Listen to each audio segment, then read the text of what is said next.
Tenía hoy un asunto de trámites que resolver. Bueno, no pongan caras, todo legal, todo correcto. Agregamos el sector meteorología ahora. Bueno, pero no, lo hacemos habitualmente, hacemos un intercambio para que los compañeros sepan a qué atenerse, porque hace muchas horas que están aquí en el canal. Y bueno, justamente estamos muchos esperando el agua porque también tiene que ver este asunto de sequía, de la falta de precipitaciones, con lo que vamos a hablar ahora, que es el dato de la inflación, la suba de precios. El dato conocido de septiembre que divulgó el Instituto Nacional de Estadística nos habla de un 9,95% de inflación interanual. Los precios subieron concretamente 0,84% en el mes de septiembre y aparece esa barrera. ¿Será psicológica, no será psicológica, de los 2 dígitos de la inflación? Sin duda que preocupa, pero ¿cuánto debemos preocuparnos? Es un poco lo que vamos a estar abordando en este primer bloque. Y ya recibimos a nuestra invitada de hoy, a la economista Gabriela Mordecki, que es además integrante del Instituto de Economía de la Facultad de Ciencias Económicas de la Universidad de la República. Le estamos dando la bienvenida. Muchas gracias por acompañarnos. Hola, ¿qué tal? Gracias por la invitación. Muy bien. Y ya le preguntamos, ¿qué tanto nos tenemos que preocupar por este 9,95? Bueno, digamos que la diferencia de un mes a otro tampoco es tan para preocuparse, pero sí, la inflación está elevada ya hace unos meses y más allá de algunas medidas que el gobierno ha tomado, la inflación ha seguido subiendo. O sea, es preocupante en general la inflación, es un tema sobre todo para los asalariados y los jubilados, los que llamamos los perceptores de ingresos fijos, porque bueno, la inflación va comiendo mes a mes el poder de compra de salarios y jubilaciones. Entonces, para los trabajadores es un tema de gran preocupación y afecta negativamente el ingreso de los hogares, digamos, las posibilidades de compra que tienen la mayoría de los ciudadanos. Entonces, bueno, si la inflación aumenta, hay que preocuparse, claramente. Sin embargo, capaz que hay que mirar un poco cuáles son las causas de la aceleración de este dato puntual de septiembre. Y capaz que en parte, bueno, tiene que ver con lo que comentabas antes, ¿no? Las condiciones climáticas, porque el punto que más aumenta son frutas y verduras y, bueno, los tomates, nuevamente, son que todos nos gusta ponerlos en la ensalada, pero bueno, aumentaron más de 100% en un mes. Esto parecería que sí es algo, falta de agua para estos cultivos, fundamental. No sé, escuché algún informe que decía que los tajamares están secos, que hay como una necesidad importante de lluvias y bueno, claro, este es un tema de oferta y demanda y sí, sube el precio, pero bueno, el mes que viene puede revertirse. Digamos que esto tampoco es foco, digamos, de política. El gobierno no tiene opciones, digamos, para afectar el precio de frutas y verduras en general. Bien, ¿no? Luego hablamos un poco de justamente qué medidas se pueden tomar respecto a esta suba de precios, pero cuando hablamos de esas 2 cifras, ¿es realmente una barrera psicológica o tienen efectos concretos sobre, por ejemplo, cláusulas gatillo que puedan existir en algún convenio salarial? ¿Cuál es el efecto real de ese 10%, si es que se supera? La última vez fue julio del 2020, si mal no recuerdo, que se superó, se fue al 10,13%. Sí, ahora en este momento no tiene un efecto real más que esto de la barrera como psicológica, decir, pasamos a las 2 cifras. En el pasado sí había alguna cláusula que generaba un efecto gatillo, sobre todo de ajustes para los públicos y pasaban a ser semestrales, pero eso cambió, creo yo que en una rendición de cuentas, en una ley de presupuesto ya hace algunos años, y se pasó al 12%. Ese límite, sin embargo, lo que genera es como que hay que volver a llamar a los consejos de salario, renegociar, digamos, es importante, pero se subió del 10 al 12 en algún momento donde también ahí la inflación estaba como un poco más alta. Pero bueno, sí, claramente es un tema de preocupación, aunque bueno, si uno mira el mundo, ¿no? La inflación en el mundo es como un problema en donde, nada, se multiplicó por 5 en algunos países como europeos o en el propio Estados Unidos. Estábamos mirando, por ejemplo, los problemas que hay en Reino Unido, ¿no? Donde la inflación normalmente era de alrededor del 2% anual y está por el 10%, ¿no? Entonces, en Uruguay, bueno, la inflación normalmente estaba alrededor del 7, 7,5, por ahí, bueno, estamos llegando al 10. Es para preocuparse, pero los incrementos no fueron tan importantes como tal vez en otros países. Usted hablaba de la incidencia que ha tenido el rubro frutas y verduras al alza, pero por ejemplo, ¿cuánto pesa una rebaja de los combustibles? La vimos el mes pasado, la estamos viendo en este mes. ¿Qué tanto pesa en ese indicador? Sí, bueno, claramente digamos, el IPC, que es el indicador que mide la inflación, refleja una canasta de consumo de los uruguayos, ya algo vieja, porque esta que tenemos es de los años 2005 y 2006. Hay una nueva canasta, pero que bueno, todavía el INE no ha sacado como un nuevo IPC, que se hizo una encuesta en los años 2016-2017, que va a reflejar, digamos, una nueva pauta de consumo. Normalmente lo que sucede muchas veces es que baja algo el peso de alimentos y crece el peso de otros consumos que tenemos más vinculados capaz que al ocio, al esparcimiento, a salidas en restaurantes, a las comidas fuera del hogar, porque bueno, la pauta uno tiene que pensar uno mismo, ¿no? Cómo cambió el consumo hacia, digamos, uno va dejando como el peso en el total, ¿no? De que pese tanto la comida y algo más pesan otros servicios. Sin embargo, los combustibles sí tienen un peso, claramente.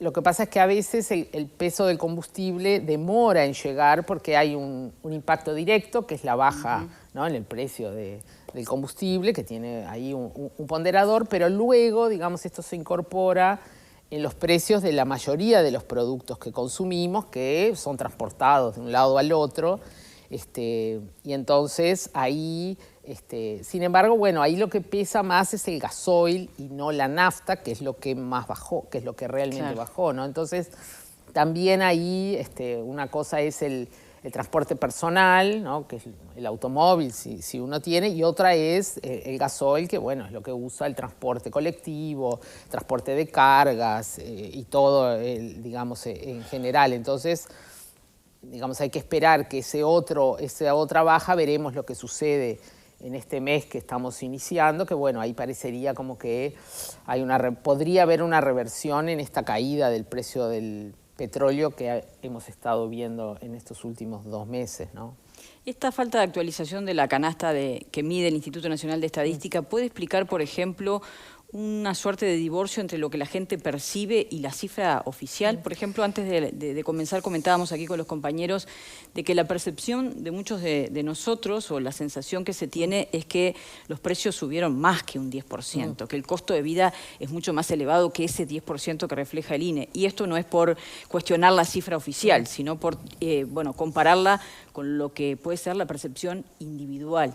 Sí, la percepción individual, digamos, nunca va a coincidir con la cifra del INE, que es un promedio de todo el consumo de todos los uruguayos, ¿no?